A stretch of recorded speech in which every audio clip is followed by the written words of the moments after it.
मूकं करोति वाचालं पङ्गुं लङ्घयते गिरिं यत्कृपातमहं वन्दे परमानन्दमाधवं परमानन्दमाधवं परमानन्दमाधवं यं ब्रह्मा वरुणेन्द्र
ನಮ್ಮ ತಾಯಿ ಬಾರಮ್ಮ ಮೂರು ಲೋಕದೊಡೆಯ ಶಿವನ ರಾಣಿಯ ಬಾರಮ್ಮ ಮೂರು ಲೋಕದೊಡೆಯ ಶಿವನ ರಾಣಿಯ ಬಾರಮ್ಮ ನಿನಗೆ ನಾದ ಕೈಗಳಿಗೆನ್ನುವ ತಾಯೇ ಬಾರಮ್ಮ ಅಮ್ಮ ಬಾರಮ್ಮ ನಮ್ಮ ತಾಯಿ ಬಾರಮ್ಮ ಅಮ್ಮ ಬಾರಮ್ಮ ನಮ್ಮ ತಾಯಿ ಬಾರಮ್ಮ ಗಜಮುಖ ಜನನಿಯ ತೀರ ಗಂಭೀರಳೆ ಗಾಯತ್ರಿ ದೇವಿಯ ಬಾರಮ್ಮ ಗಜಮುಖ ಜನನಿಯ ತೀರ ಗಂಭೀರಳೆ ಗಾಯತ್ರಿ ದೇವಿಯ ಬಾರಮ್ಮ ಅಂಬಾ ಭವಾನಿ ನರಶಿವನರಳಿ ಗಂಗಾ ಭವಾನಿಯ ಬಾರಮ್ಮ ಅಮ್ಮ ಬಾರಮ್ಮ ನಮ್ಮ ತಾಯಿ ಬಾರಮ್ಮ ಅಮ್ಮ ಬಾರಮ್ಮ ನಮ್ಮ ತಾಯಿ ಬಾರಮ್ಮ ಖಡ್ಗಧಾರಿಣಿ ತ್ರಿಶೂಲಪಾಣಿ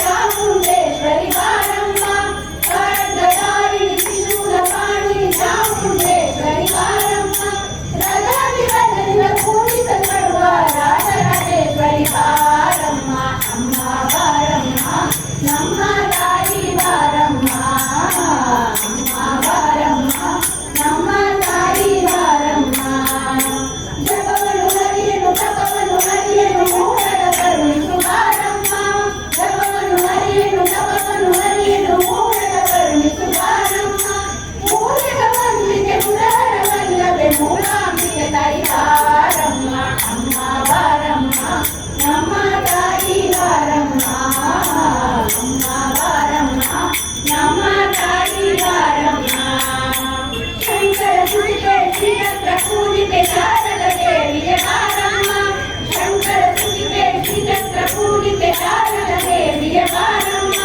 ಶೃಂಗೇರಿಯಲ್ಲಿ ನಗುನಗುತ್ತಿರುವ ಭಾರತಿ ದೇವಿಯ ಬಾರಮ್ಮ ಅಮ್ಮ ಬಾರಮ್ಮ ನಮ್ಮ ತಾಯಿ ಬಾರಮ್ಮ ಅಮ್ಮ ಬಾರಮ್ಮ ನಮ್ಮ ತಾಯಿ ಬಾರಮ್ಮ ಕಂಚಿ ಕಾಮಾಕ್ಷಿ ಮಧುರೈ ಮೀನಾಕ್ಷಿ ಕಾಶಿ ವಿಶಾಲಾಕ್ಷಿ ಬಾರಮ್ಮ ಕಂಚಿ ಕಾಮಾಕ್ಷಿ ಮಧುರೈ ಮೀನಾಕ್ಷಿ ಕಾಶಿ ವಿಶಾಲಾಕ್ಷಿ ಬಾರಮ್ಮ ಮೈಲಾಪುರದಲ್ಲಿ ನೆಲೆಸಿರುವಂತ ಮೈತ್ರಮಾರ್ಗಿನಿ ಬಾರಮ್ಮ ಅಮ್ಮ ಬಾರಮ್ಮ ನಮ್ಮ ತಾಯಿ ಬಾರಮ್ಮ ಅಮ್ಮ ಬಾರಮ್ಮ ನಮ್ಮ ತಾಯಿ ಬಾರಮ್ಮ ಅಮ್ಮ ಬಾರಮ್ಮ ನಮ್ಮ ದೇವಿ ಬಾರಮ್ಮ ಅಮ್ಮ ಬಾರಮ್ಮ ನಮ್ಮ ದೇವಿ ಬಾರಮ್ಮ ಅಮ್ಮ ಬಾರಮ್ಮ ನಮ್ಮ ತಾಯಿ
ನಂಬಿದೆ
ಶಿವರಮಣಿ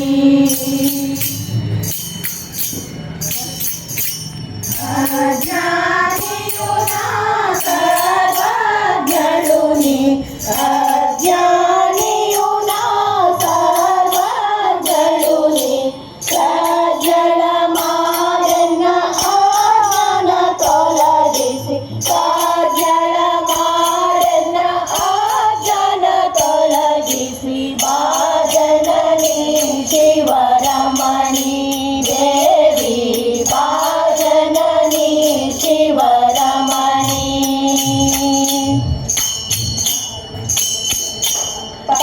ಪರಿಪಾಲಿಸು ಎನ್ನ ಕರುಣದಿ ತಾಯೆ ಪರಿಪಾಲಿಸು ಎನ್ನ ಕರುಣದಿ ತಾಯೆ ಶರಣೆಂದೆನು ತಾಯೆ ರಾಜರಾಜೇಶ್ವರಿ ಶರಣೆಂದೆನು ತಾಯೆ ರಾಜರಾಜೇಶ್ವರಿ ಬಾಜನನಿ ಶಿವರಮಣಿ ದೇವಿ ಬಾಜನನಿ ಶಿವರಮಣಿ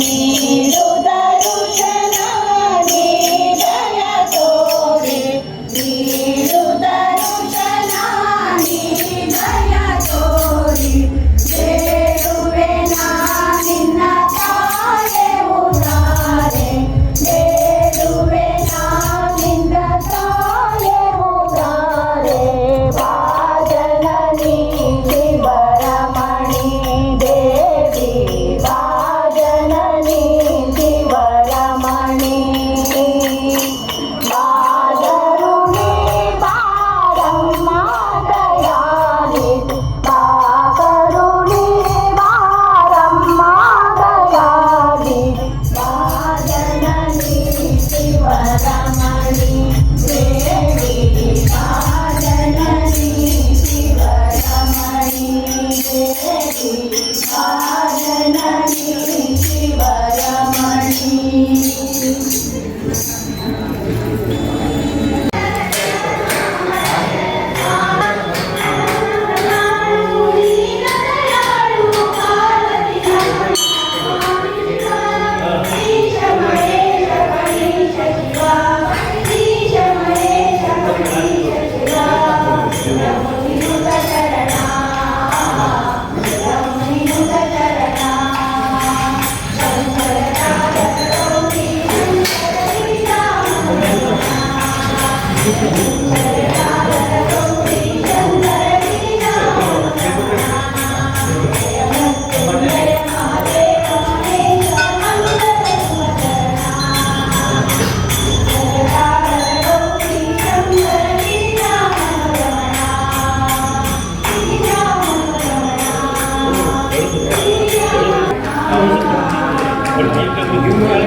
ಸಾರೆ ಚೆಲ್ಲದ ಮುಕುತಿ ಮುಕುತಿ ಸಾರೆ ಚೆಲ್ಲದ ಮುಕುತಿ ಗುರು ತೋರಿಸದಲ್ಲದೆ ಕಾಣಿಸದಣ್ಣ ಸಾರೆ ಚೆಲ್ಲದ ಮುಕುತಿ ಸಾರೆ ಚೆಲ್ಲದ ಮುಕುತಿ ಸಾಂಬ ಜಯ ನಮಃ ಪಾರ್ವತೀಪತೆ ಶಿವ ಹರ ಹರ ಮಹಾದೇವ್ ಬಸವೇಶ್ವರ ಮಹಾರಾಜ್ ಕಿ ಗೌರೀಶ್ವರ ಮಹಾರಾಜ್ ಕಿ ಜಯ ಮಂಗಲಂ ಜಯ ನಮಃ ಪಾರ್ವತೀಪತೆ ಶಿವ ಹರ ಹರ ಮಹಾದೇವ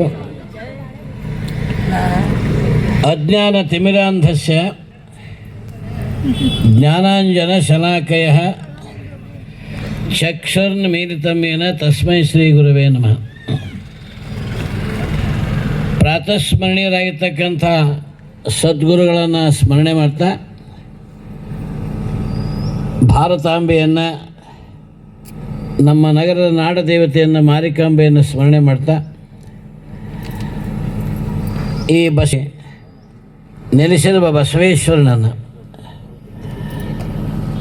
ಹಾಗೂ ಶಿವನನ್ನು ಧ್ಯಾನ ಮಾಡ್ತಾ ಈ ಬಸವೇಶ್ವರ ದೇವಸ್ಥಾನ ಟ್ರಸ್ಟ್ ಬಸೆಟ್ಟಿಕೆರೆಯವರು ಈ ಕ್ಷೇತ್ರದ ಕುರಿತು 25ನೇ ವರ್ಷದ ರಜತ ಮಹೋತ್ಸವ ಬೆಳ್ಳಿ ಮಹೋತ್ಸವದ ಒಂದು ವಿಶೇಷ ಕಾರ್ಯಕ್ರಮದಲ್ಲಿ ಸುಮಾರು ಶಿವರಾತ್ರಿ ನಿಮಿತ್ತವಾಗಿ ಈ ಕಾರ್ಯಕ್ರಮವನ್ನು ಮಾಡ್ತಾ ಬಂದಿದ್ದೀರಿ. ಈ ಒಂದು ಸ್ಮರಣ ಸಂಚಿಕೆಯನ್ನು ಕೂಡ ಹೊರಡಿಸಿದ್ದೀರಿ. ಇದು ನಮ್ಮವರಾಗಿರ್ತಕ್ಕಂಥ RS ಹೆಗಡೆ ಅವರು ನಿವೃತ್ತಿ ಮುಖ್ಯಾಧ್ಯಾಪಕರು. ನೀವಾರ ಇದು ನಿವೃತ್ತಿ ಅಧ್ಯಾಪಕರು ಸಂಗ್ರಹಿಸಿ ಇದನ್ನು ಸ್ಮರಣೆ ಸಂಚಿಕೆಯನ್ನು ಮಾಡಿದ್ದಾರೆ. ಈ ಸಮಾರಂಭದಲ್ಲಿ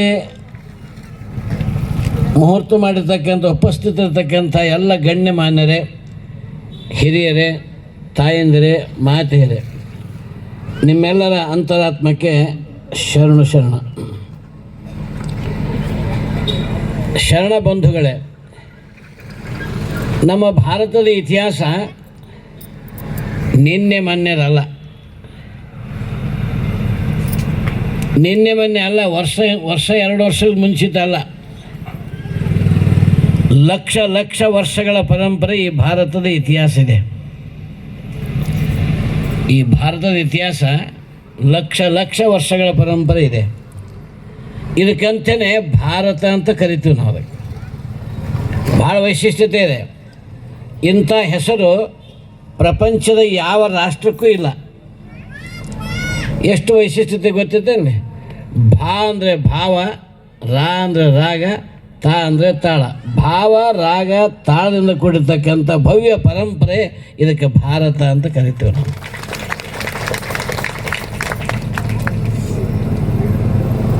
ಈ ಭಾರತ ಹೇಗೆಂದರೆ ನಡೆಯುವ ನೆಲ, ಕುಡಿಯುವ ಜಲ, ಉರಿಯುವ ಅಗ್ನಿ, ಬೀಸುವ ಗಾಳಿ, ಇಡೀ ಜಲಚರ ಪ್ರಾಣಿಗಳಿಗೆ 33 ಕೋಟಿ ದೇವತೆಗಳನ್ನು ಕಂಡು ಆಹ್ವಾನಿಸಿ ಆ ಉಪಕಾರ ಸ್ಮರಣೆಯನ್ನು ಮಾಡಿ ಹಾಡಿರ್ತಕ್ಕಂಥ ಭವ್ಯ ಭಾರತ.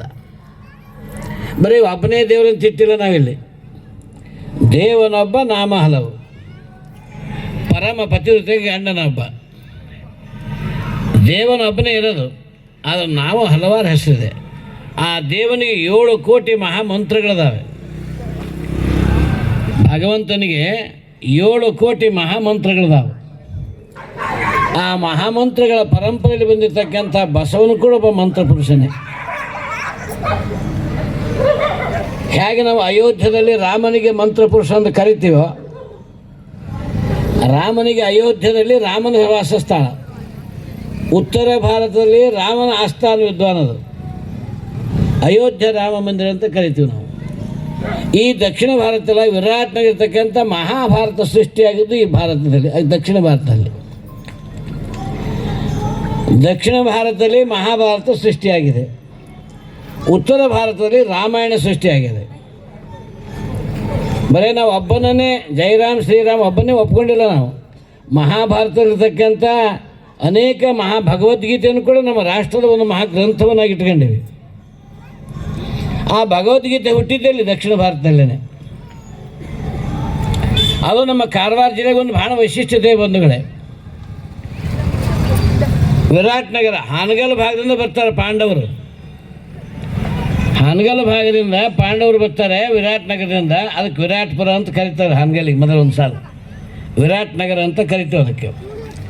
ಅಲ್ಲಿಂದ ಪಾಂಡವರು ದೇಶ ಸಂಚಾರ ಮಾಡ್ಕೊಂತ, ಈಗಿನಾಗೇನು ಕಾರ್ ಇರಲಿಲ್ಲ, ಸ್ಕೂಟರ್ ಇರಲಿಲ್ಲ, ಹೆಲಿಕಾಪ್ಟರ್ ಇಲ್ಲ, ಏನಿರಲಿಲ್ಲ, ಕಾಲ್ನಡಿಗೆಯಿಂದ ರಥವನ್ನು ಹುಡ್ಕೊಂಡು ಬರ್ತಿರ್ತಾರೆ. ಪಾಂಡವರು ರಥವನ್ನು ಹುಡ್ಕೊಂಡು ಪಾದಚಾರಿಗಳಾಗಿ ಬರೋಂಥ ಕಾಲದಲ್ಲಿ ಇಸ್ಳೂರಿಗೆ ಬರ್ತಾರೆ. ಇಸ್ಳೂರಿಗೆ ಮಹಾಭಾರತ ಇತಿಹಾಸ ಹೇಳ್ತೀವಿ ನಿಮಗೆ. ಇಸ್ಳೂರಿಗೆ ಬರ್ತಾರೆ ಅವರು. ಕರ್ನಾಟಕ ಅಂತ ಕರಿತೀವಿ ನಾವು. ಇದು ಯಾರು ಆಗೋದೇ ಇಲ್ಲ. ಇಂಥ ಪವಿತ್ರದಲ್ಲಿರ್ತಕ್ಕಂಥ ಈ ಬಸವನಾಡಿನೋಡಿ ಇದು ಬಸವೇಶ್ವರ ನಗರ ಸೃಷ್ಟಿಯಾಗಿದೆ. ಇದಕ್ಕೆ ಬಸವೇಶ್ವರ ನಗರ ಅಂತ ಕರಿತೀವಿ. ಎಷ್ಟು ದೇವರ ಸ್ಥಾಪನೆ ಮಾಡಿಕೊಡ್ರಿ. ಅದಕ್ಕೆ ಗಣಪನ ಇಟ್ಟಿರಿ, ಏನೇನೇ ದೇವ್ರು ಇಟ್ಟಿರಿ. ನೀವು ಎಷ್ಟು ದೇವ್ರು ಇಟ್ಟರು ಕೂಡ ಅದಕ್ಕೆ ಎಲ್ಲ ದೇವರು ಅಂತ ಕರೆಯಂಗಿಲ್ಲ. ಅದಕ್ಕೆ ಬಸವೇಶ್ವರ ದೇವರು ಅಂತ ಕರಿತೀವಿ. ನೀವು ನಿಮ್ಮ ಆಸೆಗಾಗಿ ನಿಮಗೆ ಯಾರ್ಯಾರು ಬೇಕೋ 18 ದೇವ್ರದವರು. ಈಗ ನಾವು ಇಷ್ಟು ಜನ ಇದ್ದೀವಲ್ಲ, ಒಂದು ಹೆಸರು ಐತಾನೆ ಯಾರಿಗದ? ಯಾರಿಗೆ ಒಂದೇ ಹೆಸರೇ? ಗೋವಿಂದ, ನಾರಾಯಣ, ಕೃಷ್ಣ, ಶಿವ, ಬಸವಣ್ಣ, ಬಸವೇಶ್ವರ, ಏನೇನೋ ಹೆಸರುದಾವೆ ನಿಮಗೆ. ಮಾನವ ರೂಪ ಒಂದೇ, ಹೆಸರುಗಳು ಲಕ್ಷಗಟ್ಟಲೆ ಹೆಸರುದಾವೆ. ಹಾಗೆ ದೇವನೊಬ್ಬ, ನಾಮ ಹಲವು. ಆ ಹಲವು ನಾಮಗಳ ಪೈಕಿ ಶಾಸ್ತ್ರ ಹೇಳ್ತೇನೆ ನಿಮಗೆ, ನಮ್ಮ ಧರ್ಮದ ಇತಿಹಾಸ ಹೇಳ್ತೀನಿ. ನಾವು ಭಾರತೀಯರು ಬರೀ ಒಂದು ಕಲಿಯುಗವನ್ನೇ ನಂಬಿದವರಲ್ಲ. ಕಲಿಯುಗವನ್ನೇ ನಂಬಿದವರಲ್ಲ ನಾವು. ಏನು ನೀವೆಲ್ಲ ಪತ್ರಿಕಾಕರ್ತರು ಕಲಿಯುಗದ ನಾರದ ಮುನಿಗಳಿದ್ದಂಗೆ ಅವರು ಎಲ್ಲ ಗೀಚು ಒಗಿತಾರೆ ಅವರು. ಎಲ್ಲ ನಾರದ ಧರ್ಮವನ್ನು ಧ್ವಂಸ ಮಾಡ್ತಿದ್ದ, ಧರ್ಮವನ್ನು ಎತ್ತಿ ಹಿಡಿತಿದ್ದ, ಕರ್ಮವನ್ನು ನಾಶ ಮಾಡ್ತಿದ್ದ. ಹಾಗೆ ಇವತ್ತಿನ ಎಲ್ಲ ಜೀವಮಾನಗಳನ್ನು ಪತ್ರಿಕಾ ರೂಪದಲ್ಲಿ ನಾರದ ಮುನಿ ಎಲ್ಲ ಕಡೆ ಪ್ರಚಾರ ಮಾಡ್ತಾರೆ ಅವರು.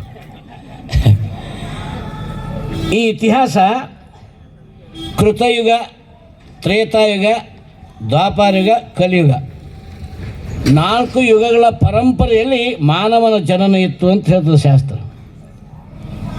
ಕೃತಯುಗದಲ್ಲಿ ಕೂಡ ಮನುಷ್ಯ ಇದ್ದ, ತ್ರೇತಾಯುಗದಲ್ಲಿ ಮನುಷ್ಯ ಇದ್ದ, ದ್ವಾಪಾರಯುಗದಲ್ಲಿ ಮನುಷ್ಯ ಇದ್ದ, ಕಲಿಯುಗದಲ್ಲಿ ಮನುಷ್ಯ ಇದ್ದಾನೆ.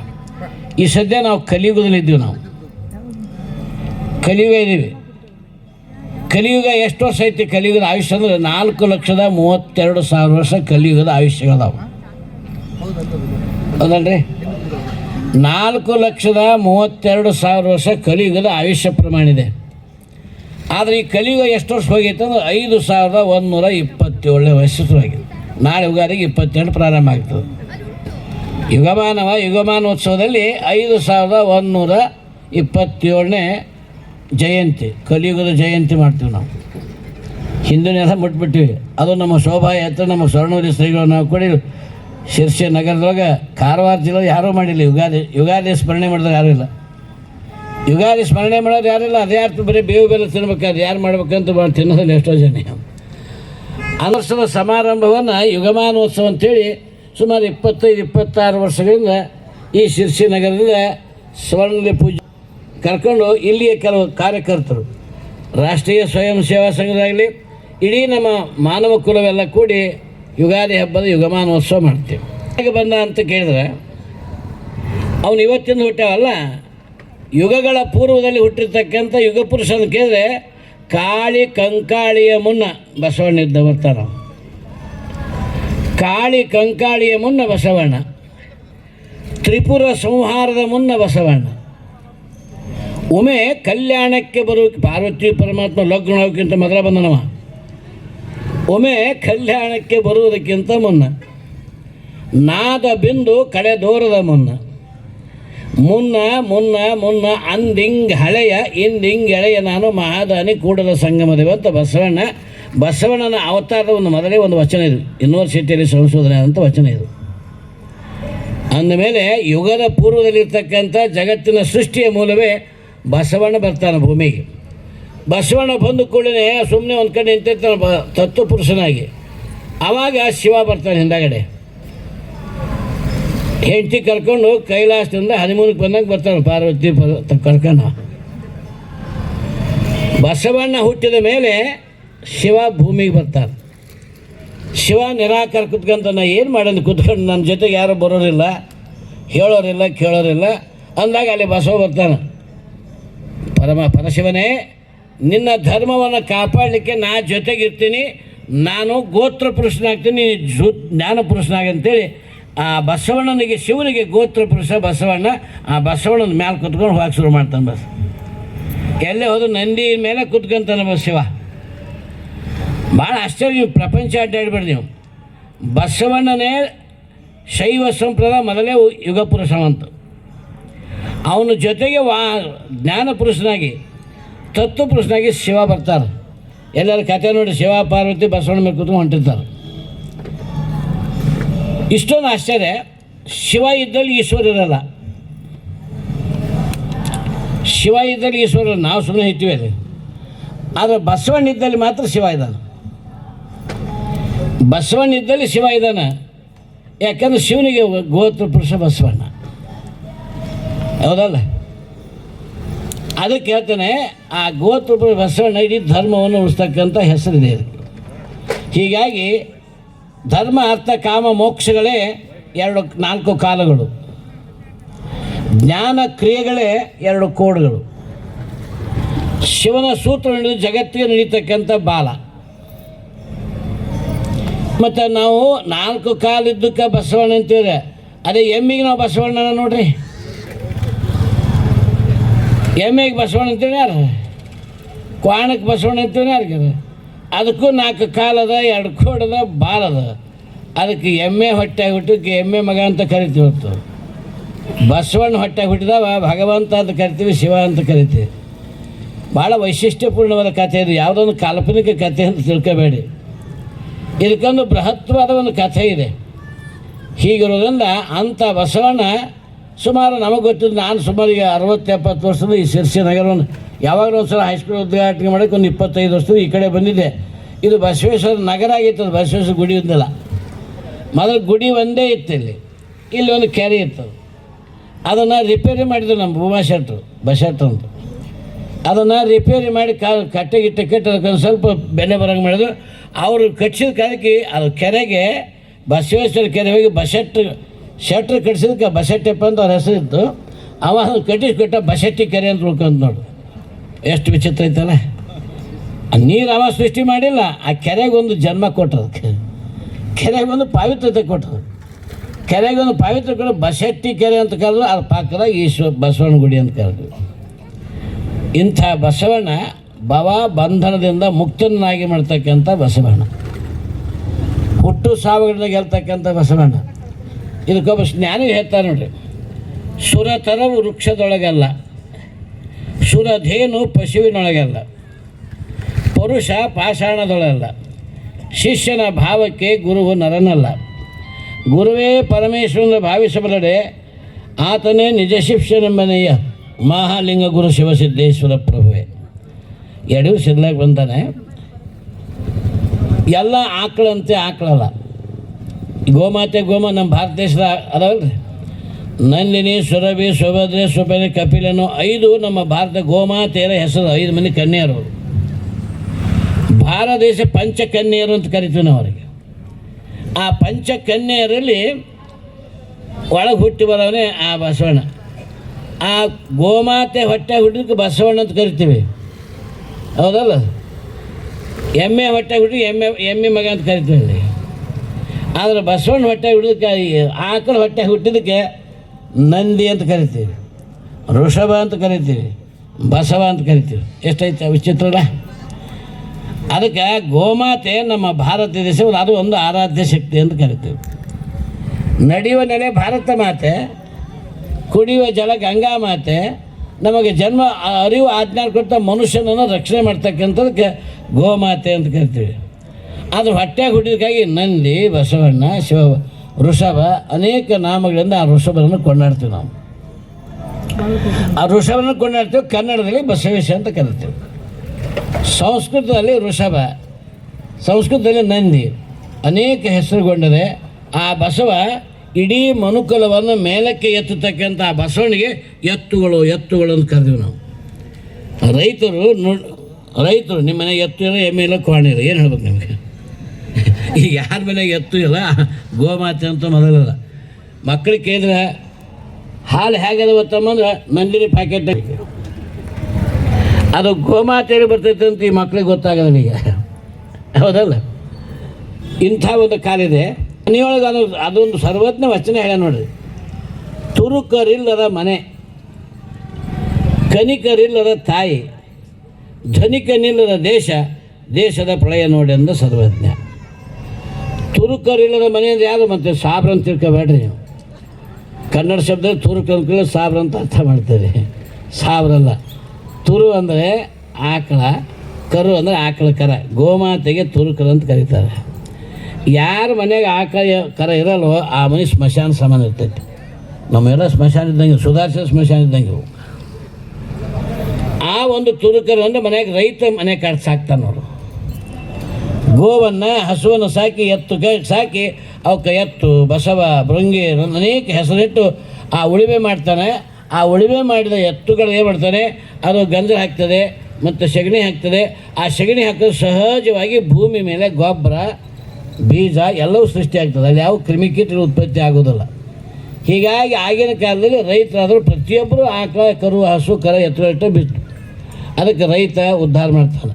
ಇವತ್ತು ನಮ್ಮ ಕರ್ನಾಟಕದೊಳಗೆ ಅಥವಾ ಇಂಡಿಯಾದೊಳಗೆ, ಪ್ರಪಂಚದೊಳಗೆ ತಗೊಳ್ರಿ, ಇಡೀ ಪ್ರಪಂಚ ಅಡ್ಡಾಡಿ 150-70 ಕೋಟಿ ಜನಸಂಖ್ಯೆ ಇದೀವಿ ನಾವು. ಬರೀ 20 ಕೋಟಿ ರೈತರು ಜಗತ್ತಿಗೆ ಅನ್ನ ಹಾಕ್ತಾರೆ ಬಸವನ ಶಕ್ತಿಯಿಂದ.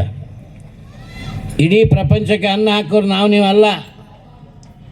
ನಾವು ನೀವು ಯಾರೂ ಅಲ್ಲ, 20 ಕೋಟಿ ರೈತರು ಆ ಬಸವೇಶ್ವರನ ನಂದಿಯ ಆಶ್ರಯದಲ್ಲಿ ಉಳುಮೆ ಮಾಡಿ ಬಿತ್ತಿ ಅನೇಕ ದವಸದಾನ ಬಿಟ್ಟು ನಮಗೆಲ್ಲ ಅನ್ನ ಹಾಕಿಕೊಡ್ತಕ್ಕಂಥ ಮೊದಲೇ ಆರಾಧ್ಯ ದೇವರೇ ಬಸವಣ್ಣ ಬಸವಣ್ಣ ಬಸವಣ್ಣ.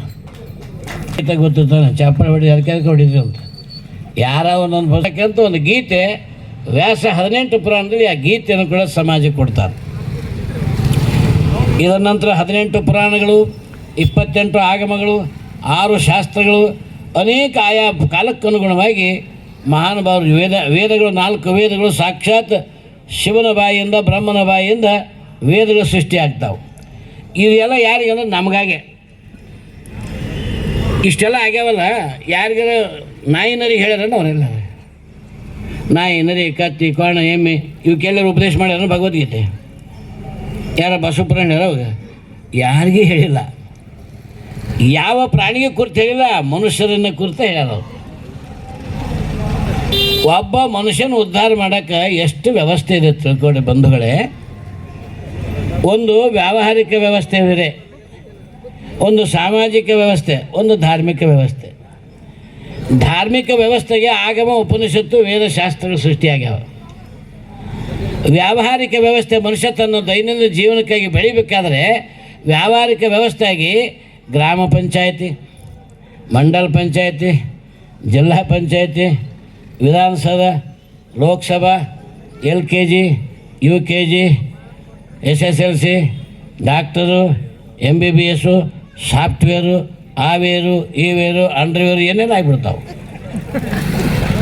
ಇವೆಲ್ಲ ಮನುಷ್ಯರಿಗೆ ಯಾವ ಕತ್ತಿಗಿತ್ತಿರೋ ಅವನ್ನೆಲ್ಲ LKG UKG ಶುರು ಆಯ್ತು ನೋಡ್ರಿ. ಪೊಲೀಸರು, ಕೋರ್ಟು, ಕಚೇರಿ, ಶಾಲೆ ಎಲ್ಲ ಶುರು ಆಯ್ತು.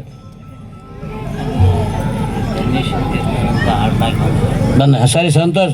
ನಮ್ಮ ಬಸವ ಉಪ್ಪಿನ ಧರ್ಮೇಶ್ವರಾಗಿ ಆರ್ಡ್ರಾಗಿ ಬಂದಿತ್ತು ಒಂದು ಚಾಪಡೆ ಹೊಡೆದ ಮೇಲೆ ಕುಡ್ತು. ನಾನು ವಾದ ಮಾಡ್ತೀನಿ ಸಾಚ ಬರೀ ನಾವು ರಾಮಗ ಹೋರಾಡ್ತೀವಿ. ಪ್ರಸಂಗ ಒಂದು ಆಯಾ ಧರ್ಮದ ಸಂಪ್ರದಾಯಗಳು ವಿರೋಧ ಬಂತಾರೆ, ವಿರೋಧ ಮಾಡೋನೇ ಅಲ್ಲಿ ಯಾರೇ ಏನೋ ಮಾಡ್ಕೊಳ್ಳಿ. ಈಗ ಹೇಳಿದಾಗ ರಾಮೇಶ್ವರ ತೆಗೆದು ಮತ್ತು ಧರ್ಮೇಶ್ವರಾಗಿ ಬಂದೈತೆ ಅಂತ ಧರ್ಮೇಶ್ವರ ಬೋರ್ಡ್ ಹಾಕಿಕೊಡ್ರಿ. ನಮ್ಮ ದಕ್ಷಿಣ ಭಾರತದಲ್ಲಿ ನಮ್ಮ ಹೆಸರು ಇಡಬೇಕಿಲ್ಲ. ನಂದು ನನಗೆ ಇರಲಿ, ನಿಂದು ನಿನಗೆ ಇರಲಿ, ಯಾವ ಸಮಸ್ಯೆ ಬರೋಂಗಿಲ್ಲ. ಶಾಲೆ ಇಲ್ಲ, ಕಾಲೇಜಿಲ್ಲ, ಕೋರ್ಟ್ ಇಲ್ಲ, ಕಚೇರಿ ಇಲ್ಲ, ಎಲ್ಲ ಸುಮ್ಮನೆ ಸುಂದರವಾಗಿರ್ತದೆ.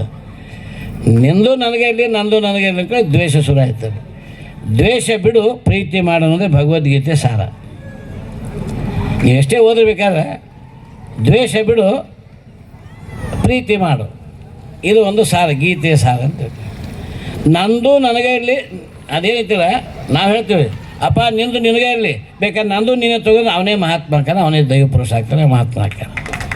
ಅವ ಸಂಸಾರ ಇದ್ದರೂ ಕೂಡ ತಪ್ಪ ನಿಂದು ನೀನು ತಗ, ಬೇಕಾದ್ರೆ ನಂದು ಸ್ವಲ್ಪ ನೀನು ತಗ ಅಂದ್ಬಿಟ್ರೆ ಅವನ ದೇಶದ ಪೂಜ್ಯನಾಗ್ತಾನೆ, ದೈವ ಪುರುಷನಾಗ್ತಾನೆ, ಅಂಥ ಶಕ್ತಿ ಬರ್ತೈತೆ. ಅದಕ್ಕೋಸ್ಕರವಾಗಿ ಕೊಟ್ಟದ್ದು ತನಗೆ, ಬಚ್ಚಿಟ್ಟದ್ದು ಲೋಕಾಯುಕ್ತರಿಗೆ.